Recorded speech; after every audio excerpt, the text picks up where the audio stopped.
Hi, and welcome to a very special live episode of Talking Peace, the podcast for Northern Ireland Alternatives. We've got a great lineup for you today. We are celebrating Good Relations Week, and we have a number of guests on with us today. So what we're going to be looking at today is some programs that are related to the whole field of restorative justice and restorative practice.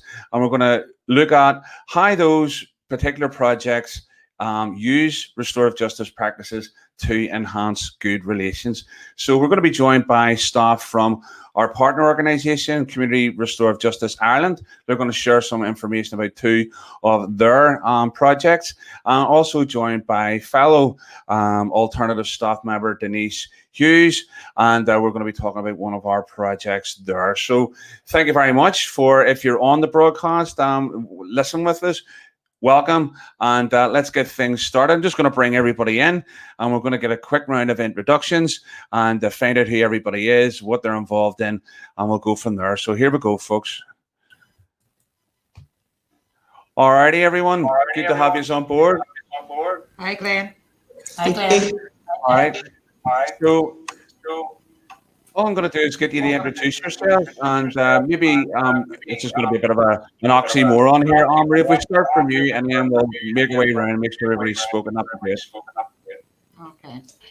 Hi, I'm Omri McKee from Community Restorative Justice Ireland Travellers Project. I'm a mother of 8 kids, and I've been working for CRJI now 6 years. I started off as a volunteer, and I've worked my way through and now deliver my own project.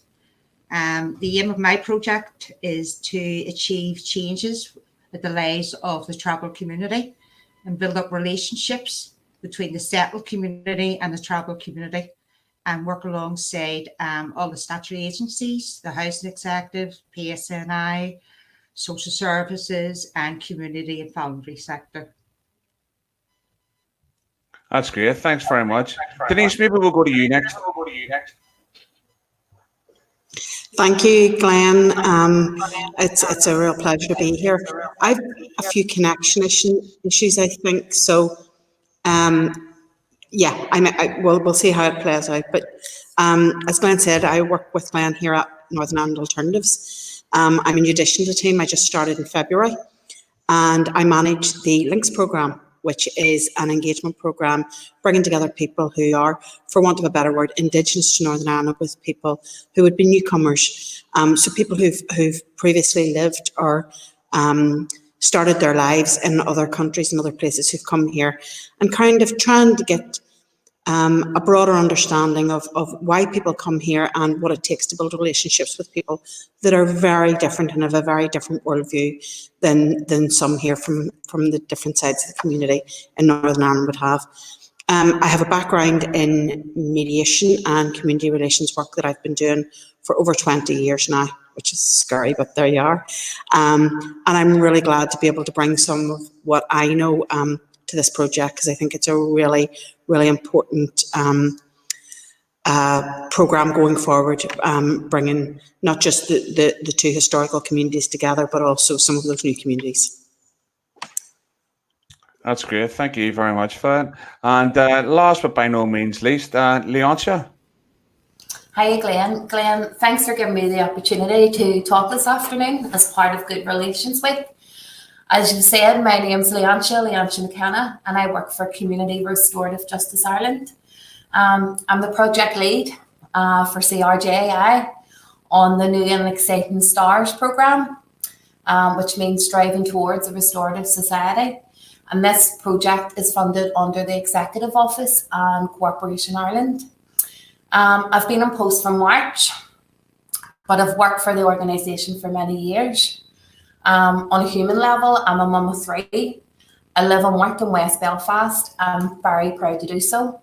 I've had the pleasure of working alongside my father, Harry, who is the director of our organisation, and he has and is a massive advocate for CRJ and for restorative justice and practice.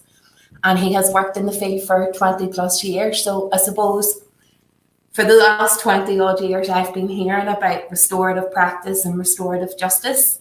And I suppose in the early days when my community that I live in wanted an alternative to like punishing shootings or punishing violence, my father and I travelled the length and breadth of the country to talk to communities facing antisocial behaviour, high levels of crime and rising tensions about how restorative practices, how the values and principles of restorative practices could do so much to address their issues.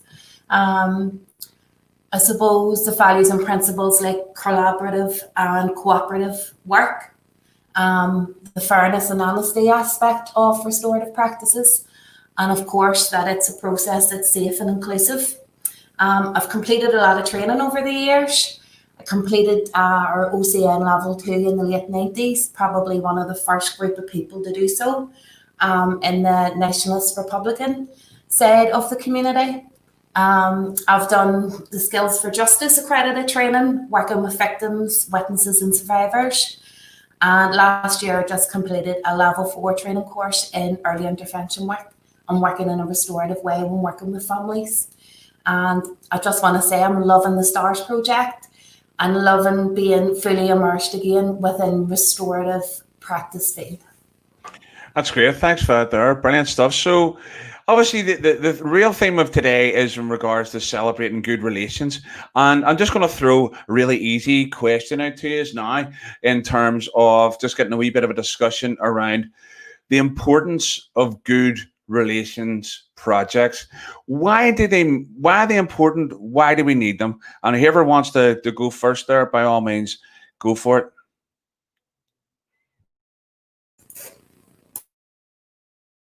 Alrighty, Denise, go ahead there. Well, last week, as part of Good Relations Week on the Links programme, we held the same workshop twice in 2 different parts of the city. One here in our office for our South and North participants, and one up in West Belfast for our West and East participants. And it was a way of bringing people together to kind of hear together and learn together. And we brought in a facilitator who is a young Polish man that I worked with many, many years ago. We did a programme called For Your Freedom and Ours, which was a presentation, conversation, history lesson on the role of the Polish airmen in Northern Ireland, in the Second World War, and then how some of them ended up coming and living and staying in Northern Ireland. So again, breaking down some of those myths that everybody who participated in the World War was either British or non-British, and that there were people who fought for the British Army who weren't just British, but also the fact that I know a lot of newcomers came here in 2004, but that wasn't the start of it. There was actually reasons and people who came long before that further for a variety of reasons. So just to sit and reflect a wee bit on our collective history, and I think a wee bit more in-depth knowledge of what we think we know and what we actually know, but hearing that history as well from someone else's perspective, from a very, very different background to ourselves. So I think it's a lovely way of breaking down some of those barriers and those assumptions and those stereotypes that we have. Yeah, so you really see the importance there in regards to facilitating the building of relationships then and facilitating a deeper level of understanding. Would that be right? Yeah. Yeah. And what about someone else? And why do we need good relations projects? Why are they important to us? Hi, Glenn. Leancha here. I suppose in terms of good relations, I'm going to look at how our project, the STARS, can promote good relations per se. For me, I think the ethoses and values of restorative practice and restorative justice are very well aligned with good relations. As I was speaking a few minutes ago about the values and principles of restorative practices, I think it highlighted a common thread with the values of good relations. Restorative practices for me is about supporting members of our community to address real issues, thus reducing conflicts and managing tensions. Good relations, I think, is about promoting diversity, cultural equality and inclusivity. With the rising reported stats of hate crime, I think we can use restorative practices to address these issues, whether it's facilitating mediations, linking in with the staff bodies, or supporting victims of these crimes to report these crimes and then supporting them through the formal justice system. I think another massive aspect of promoting good relations of the STARS programme for me is I get a chance to work with you guys in Northern Ireland Alternative. And for people who don't know yous are based within the Loyalist Protestant community. I think Karen, who works with yourselves and who does my role, the project lead for Northern Ireland Alternatives, we work so closely together, and it's fair to say we come from completely different cultural backgrounds, and I suppose probably political ideologies as well. And for me, I've come to gain an absolute mutual respect for Karen, and Karen for me, hopefully.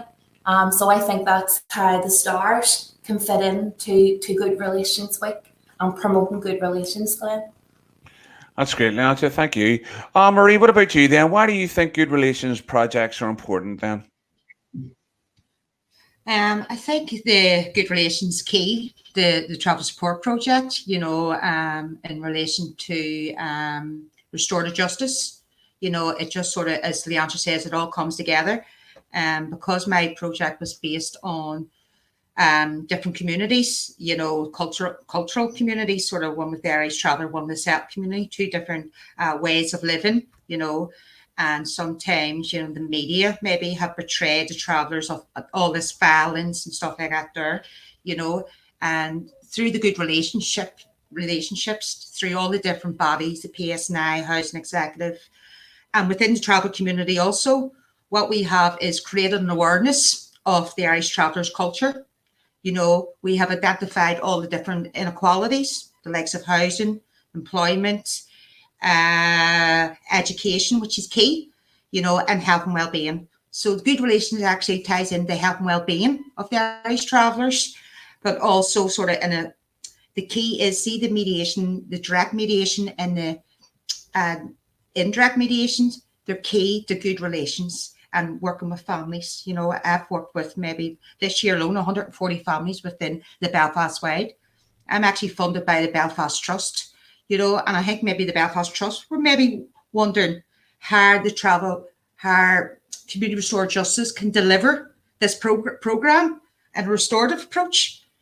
And it's all about empathy, respect, trust, and being impartial, because you can support a family or a male or female through a process, non-violent, sit and listen to each other, and have a good outcome, and for them to have ownership from both sides. The action plans over the years, the last 4 years, Travellers Project has now been part of research, the out of mind documentation, all the research. We were key for relationships between the Housing Executive and the travellers, to get the travellers' voice be heard. And this is what the key is, that they're like a hidden culture and nobody's listening. They're not talking serious, or their culture's not talking serious, and this is what sort of my job is, to address all those issues and challenge them in a restorative way, that both parties are being listened to.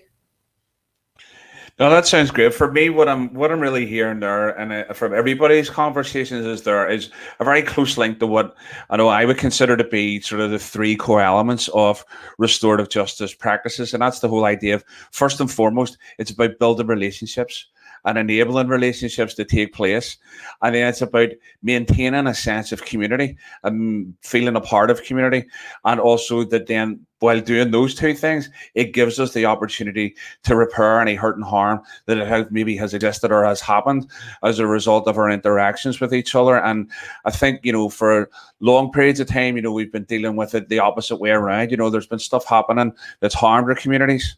that has broken our communities up and broken relationships and stuff. And we're going the opposite direction. We're going, let's deal with the relationships first. Let's link people together. Let's listen. Let's find out what's good about each other, and and let's understand each other better so we can maintain what we want as our community norms. And then we're going to be in a good position to repair hurt and harm and stuff. So I'm really hearing that coming out loud and clear there, folks. And maybe we're preempting some of the questions that we already were thinking about. So no, but that's great stuff. So what I'd like to do now is I'm going to maybe go and spend a wee bit more time looking at each of your individual projects. You can tell me maybe a wee bit more. And maybe what I'll do here is Anne-Marie, me and you'll have a wee quick conversation around your project, delve into that a wee bit further, and then I'll have a chat with Denise about links. And then I'll go back in with Leontia about stars, if that's okay with everybody. All right. So what I'm going to do here is, don't take it personally, but I am going to remove you from the broadcast. It's like one of those elimination quizzes on TV and stuff. All right. So just make sure you're muted. All right. So here we go. All right. All right, Anne-Marie, that's you and me live together ourselves here. So listen, tell me more about the Travelers Project. Maybe you can give me an idea of some of the types of work that you've undertaken that kind of highlights some of that broad stroke stuff that you were talking about with this Just There Now, and how you feel that makes a massive difference to the idea of good relations for the Travelers community and maybe the wider community as well. I'll give you sort of break over the last, sort of at the start of this project about four years ago. It was a short-term funding.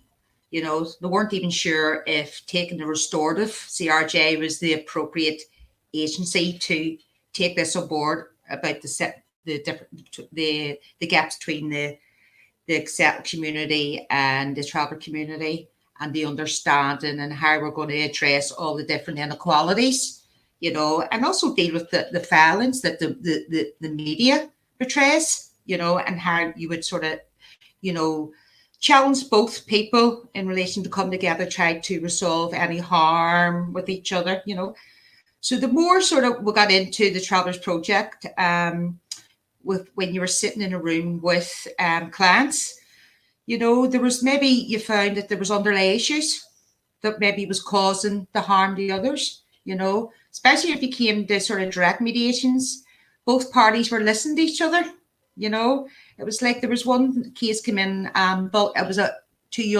young kids came in, about 12 years of age, and it came in as a bullying, one from the settled community, one from the travel community. And what it was a breakdown of communication. Literally breakdown. One had hearing problems and was listening to a third party. And that's one thing within CRJI, within restorative practice. The third party took the side between the two individuals. And I found that when the both young people and their parents were sitting with them, they were shaking hands. And they weren't afraid, because there's this thing about the travel community, we can't go their doors because they're going to beat me up and this, that, and that. That wasn't the case. They actually left the room smiling, and they knew if there was another issue with the kids, they could actually rap each other's doors, and it was underlying issues that caused the issue and a third party, so there was things that,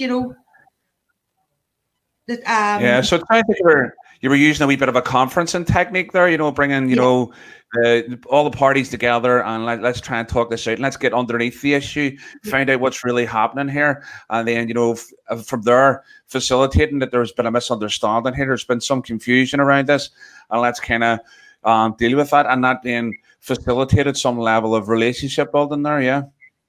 And then what happened through that there was other issues identified, and what I could do as a qualified family support worker also is I could actually refer that family to the right source to help the family continue on. So overall, it worked out long term. Great for the health. Brilliant. So it helped you identify ongoing needs then, and help connect communities to agencies that could help them with stuff. Brilliant. And that's all part of the whole good relations ethos as well, isn't it? I mean, it's not just about peace building, it's about the respecting of diversity and the embracing of diversity, and even just something as simple as being able to signpost someone to where they can get some help is as much a part of that process as anything else. So in terms of promoting the principles of restorative practice, restorative justice. It sounds like that's really just embedded into everything that you're doing. It's almost like, it seems to me like it's the driving force. Would that be right?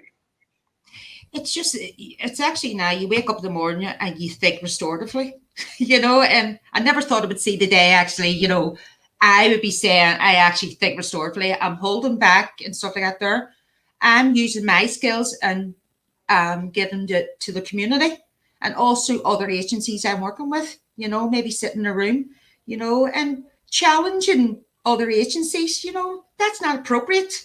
They have rights, and it's challenged in an appropriate way that, I understand where you're coming from and I understand, but let's try and come to an agreement. Let's go through this together. And you can see it working. You can actually feel, and you get so excited when you feel this is happening.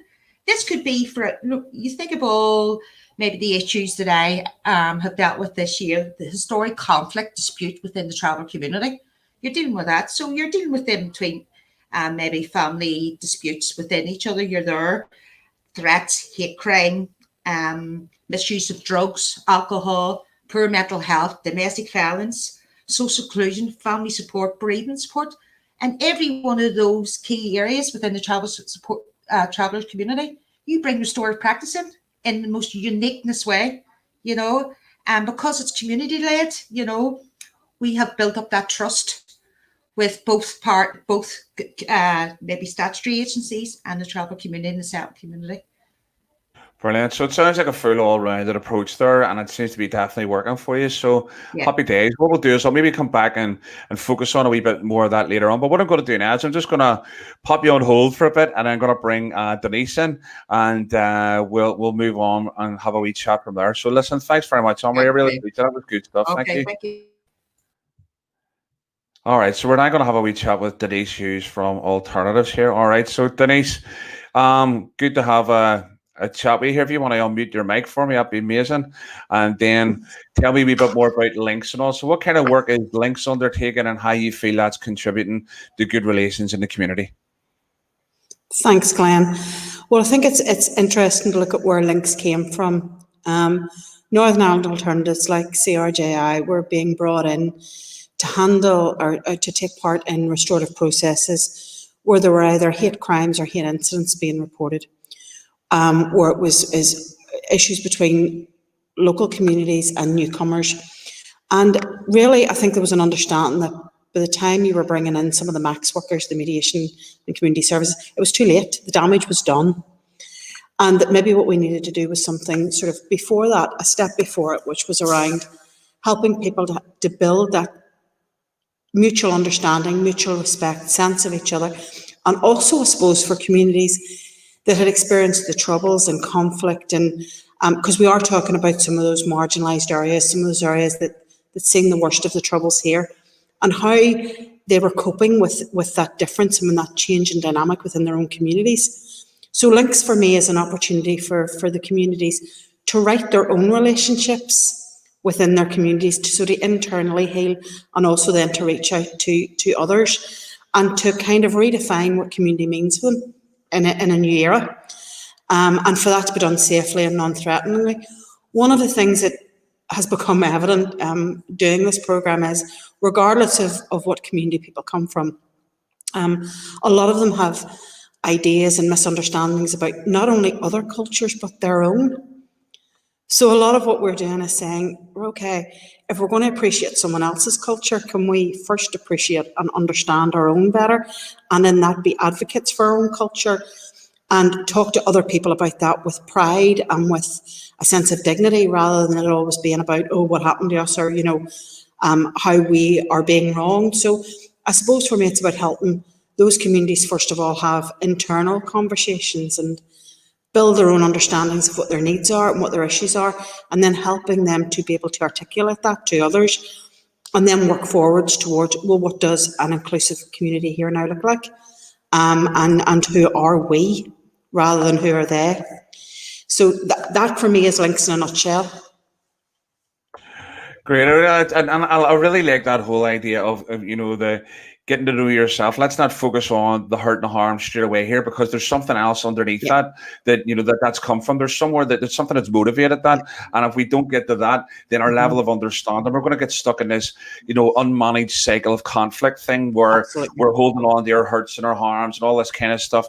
And we're getting snowballs to throw at people and things, without going back to the original maybe source of the confusion and say, well, listen, where did this actually come from? And it's great that we've got, all the programs being mentioned even today are heading back to that. Let's deal with the initial source of confusion and stuff. And where does the ethos and principles of restorative practice fit into that? Obviously, we're highlighting them here, but it'd be good if you could maybe address those directly. Yeah, I think, Glenn, from Link's perspective, it is that ability to be able to hear, not only to articulate your own hurt, but others also and for a lot of people, they may be, some of those communities they're angry or they're upset or they have outstanding issues, but for a lot of people, they've never had the space to actually sit down and articulate and think through, what is it, as you say, what has caused that, what is the catalyst for that? So giving some of those sort of disengaged, disenfranchised communities that opportunity to actually sit and think about what actually is our harm and how do we address it and how do we address it collectively. And I think that idea of being able to hear one another, so it's not just about what they give, it's about what they get. And it's that sense of, well, if you want someone to sit and hear you, how do you sit and hear someone else? So it's for me, it's almost like a learning process of how we start to do that. And to be able to hear things in a way that is, okay, I don't agree, or that makes me uncomfortable, but that's also okay because this is where I learn. Yeah, and there's an element of that where we need to have those kind of uncomfortable conversations, don't we? I mean, you can't not have that type of conversation, because the issues that we're addressing sometimes make us feel uncomfortable, and we don't really want to say what we really feel about something. But it's about creating that element of trust within, and building of relationships that allows those conversations to take place. Yeah, absolutely. And it's about saying to people, do you know what? Being uncomfortable is okay. Being uncomfortable is where we learn. We don't learn when everything's just ticking over. Our biggest points are when we're challenged, and giving people permission to be challenged without being hurt. And that's the key, because some people, and we have almost a culture today where if you challenge someone, it's almost seen as an attack, and we need to readdress that, don't we? In terms of, listen, we can have a conversation about that and realize that the things that mean something to us or are of value to us didn't come easy. They weren't just handed to us on a plate. Absolutely. And I think even that idea that a lot of us do operate out of a similar value base, but actually there are others who prioritise the values differently and therefore approach it differently. It doesn't mean they're wrong and you're right. It just means you're coming at it from a different place or a different history. And that links in perfectly with the whole idea of restorative justice and restorative practices. Great. All right, Denise, so what I'm going to do is I'm going to just pop you on hold again here, and I'm going to bring in Leontia. Right. We're going to talk about stars and so thank you for that. Really appreciate that. That was good stuff. Thank you. All right, so we're just going to bring in Leontia here. So I'll just add Leontia into the stream. All right, Leontia. So maybe you could talk to us a wee bit about, stars from the perspective of how you feel that it's. I know you've done a wee bit of that, but maybe a wee bit more of where you feel that that's contributing to the whole concept of good relations, and then some of the stuff that you were talking there about. Obviously the project's fairly new. And maybe you can provide a couple of examples in relation to how you're promoting that idea of good relations as well, if that's okay, yeah? Yeah, sound. Yeah, Glenn, it is a fairly new project. I suppose the stars is a creation of like a tendering exercise by the executive office. And really what it's meant to do, or what it is going to do, is expand restorative practice and the use of restorative practice within non-justice settings across the North. So there's 8 specific areas that we are linked into. In terms of CRJI's responsibility, we're based in West Belfast, North Belfast, Derry and Lurgan. And you guys in alternatives, I'll have to read the wee list here, is Carrigan Larne, North Down, the Shankill, and who am I missing? East Belfast, how could I forget, sorry. And really, I suppose I was listening to the podcast with your director, Debbie Waters, and she said something really, really important. And it was restorative justice and restorative practices don't belong to us, don't belong to Northern Ireland Alternatives or Community Restorative Justice Ireland. Kind of belong to everybody. And I suppose our role within the STARS project is training people through accredited training or more practical type training to understand how restorative justice and restorative practices can make a difference in their lives or in their work settings, Glenn. I suppose the beauty of the organ or of the STARS programme is we have such a diverse range of participants across the 8 set areas. We have EWOs, education welfare officers, with teachers signed up, with PSNA officers signed up, with GAA sports reps signed up to the programme, youth workers, housing providers, local residents and community volunteers. And together they're learning about implementing practices into their lives and their work lives, as I've just said. You did hint at the thing that we are a new project, but to date, most of all our registered participants have now gained an OCN accredited training certificate, and some have went on to do the level 3, and some have done the level 3 with the skills for justice. I suppose to try and give you like a real life example thus far about the programme, it's one of the teachers that we have worked with is actively looking at their school policies on how a restorative or a more restorative approach can actually be written into those policies. We're also planning workshops, Glenn, with the teachers and EWOs, because there is natural links with those kind of 2 departments already, to look at practical kind of based workshops, to look at mediations, how to conduct them, how to facilitate them, and also how to conduct circles, which is a proactive way of addressing many common and diverse issues that can arise within a school setting. So it's exciting times, Glenn, and I'm just delighted, as I said, to be on the project.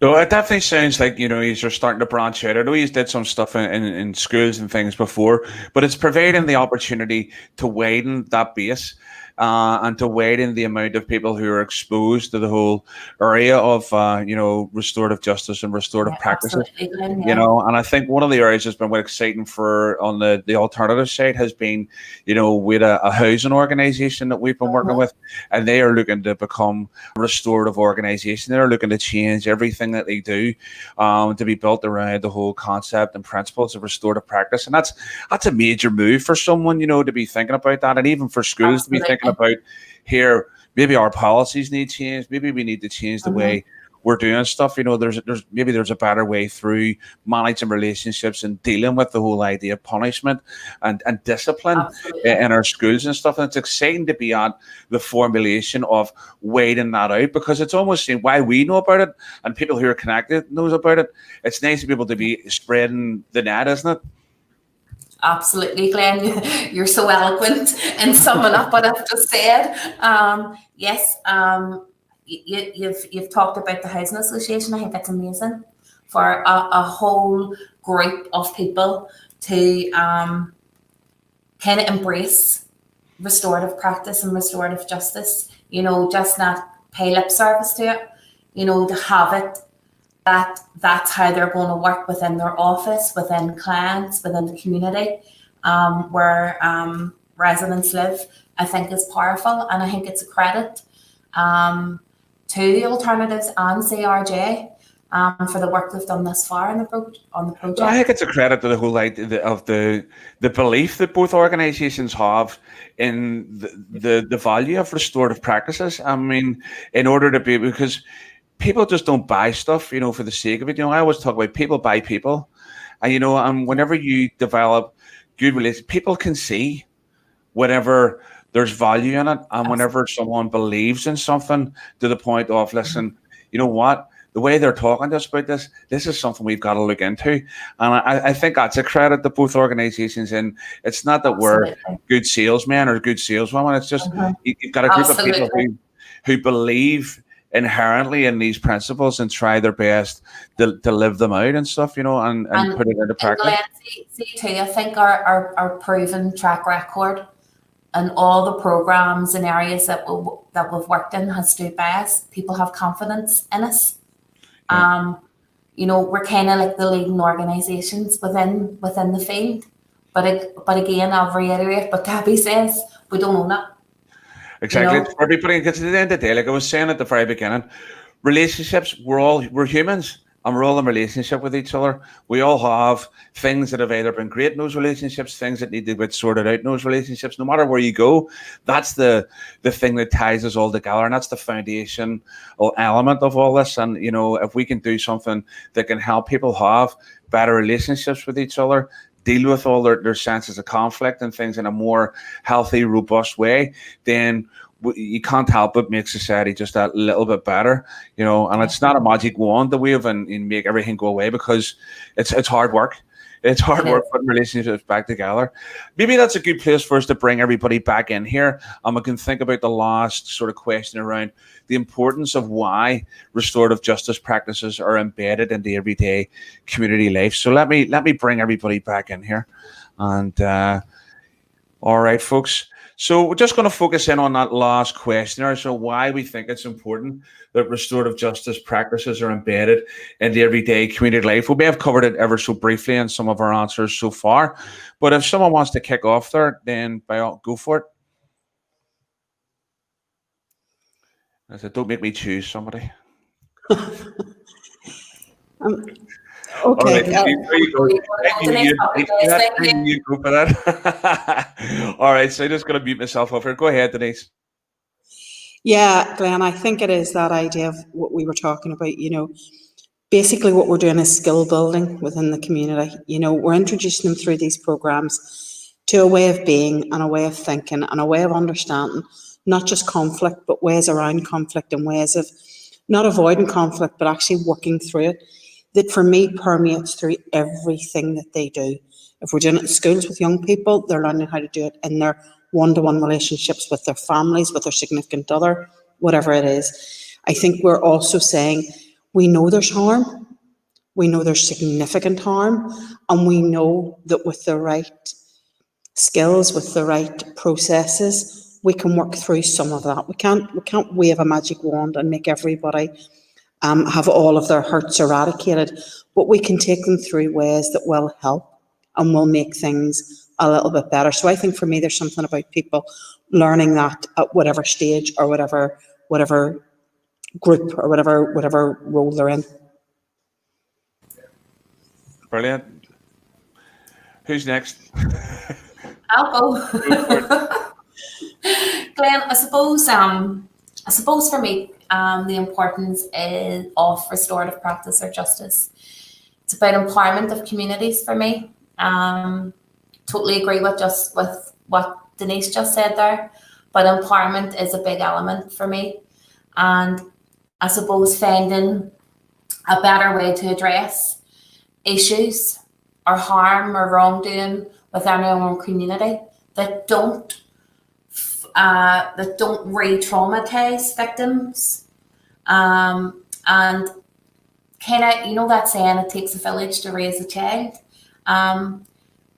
There's kids out there who are involved in antisocial behaviour or criminal aspects, but there are children, and we need to have a society where wrongs and harm can be spoke about in a safe way. And for me, I think that's the most important thing of restorative practice and justice.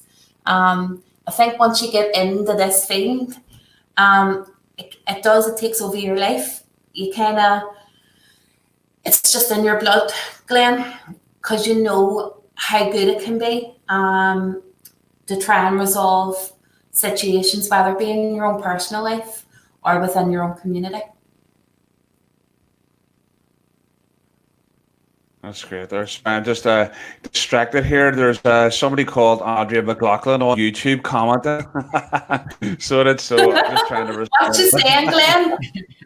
She's just giving us a wee clap emoji. I'm just putting it on I'll just put it on the screen there. That's all she's giving us. She's giving us a wee clap. So thanks very much for that, Andrea. Your encouragement's knocking us out here. All right. So alrighty. So Marie, what about you then? Why is it important to have restorative justice practices embedded in everyday community life? I was just listening to Denise and Leanne just sort of, about the restorative practice and sort of, the importance of it in everyday life. As I says at the start, you actually think, breathe and live it. And it's how you transform that to the people you're working with, And there was one, and it's about giving people hope and somewhere to go. And I just got a couple of wee quotes here from clients and service providers, and I think it knocks it in the head, sort of what actually restorative justice is about. This is from a young fellow through antisocial behaviour and stuff like that there, and this is what he says: "Thank you very much for what you have done for me over the last 2 years. You've got me help for getting away from the buds and cocaine and not being anywhere. I've not been any," he says, "there's not been anyone in my life that has stepped side by side, only CRJ." So that's saying, somebody has given them hope, and guided them through a process. And then he says, "With all the help you give us, I'm in a full-time job. I've got a girlfriend. And I know if I dip again, I know I can go to CRJ." So it means, okay, it's okay to dip. We can get back on it again, and it's good. The other one was actually from a service provider. And they said, "Beyond this, CRJ travel support team supported social service to interact safely with different family members who were involved in the client's life, initially interacting with tense, continuous disputes, and they centered the client's finance around it. CRJ Travel Project helped set an appropriate boundaries with the family and help them to understand the roles of social service in the case of the client. Through that, there was a breakdown of communication with the family and social services. And actually, the outcome of that is they were both listening to each other and took the culture awareness on board, and actually things worked better for the children, family, and social services.